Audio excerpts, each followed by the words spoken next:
Hi, hello friends வணக்கம். இன்னைக்கு ரொம்பவே பிஸியான டேஸ் அப்படின்னு சொல்லலாம். ஏன்னா நெறைய ஆர்டர்ஸ் வந்திருந்துச்சு. இது பார்த்தீங்கன்னா, ஒரு கஸ்டமர் நம்மகிட்ட பைனாப்பிள் ஃப்ளேவர் கேக் வேற ஒரு பர்த்டேக்காக குடுக்கறதுக்காக கேட்டிருந்தாங்க. ஸோ அதுதான் இது. இந்த கேக் ரொம்பவே டேஸ்ட்டா இருக்குங்க. அவ்ளோ ஒரு ஃப்ளஃபியா இருக்கும்.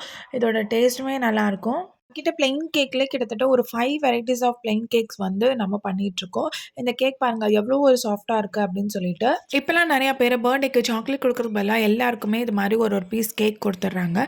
ஸோ இந்த ஐடியாவுமே நல்லா தான் இருக்கு. உங்களுக்கு வேணும்னா கண்டிப்பா ட்ரை பண்ணி பாருங்க. இது மட்டும் இல்லாம அன்னைக்கு பார்த்தீங்கன்னா, நெறைய ஆர்டர்ஸ் வந்துச்சு. தம் ரூட்டு, ஒயிட் ஃபாரஸ்ட் கேக்குன்னு சொல்லிட்டு நெறைய ஆர்டர்ஸ் வந்துருந்துச்சு. இதுதான் இன்னைக்கு வந்த ஆர்டர்ஸு. நம்ம நெறைய கேக்ஸ் இப்ப கஸ்டமைஸ் பண்ணி குடுத்துட்ருக்கோம். அதுவும் இல்லாம காம்போஸ்லயும் நெறைய இனிமே குடுக்க போறோம். இன்னும் புது புது அப்டேட் உங்களுக்கு வர இருக்கிறது. ஸோ கண்டிப்பா மறக்காம நம்மளோட சேனல சப்ஸ்கிரைப் பண்ணி பார்த்துக்கோங்க.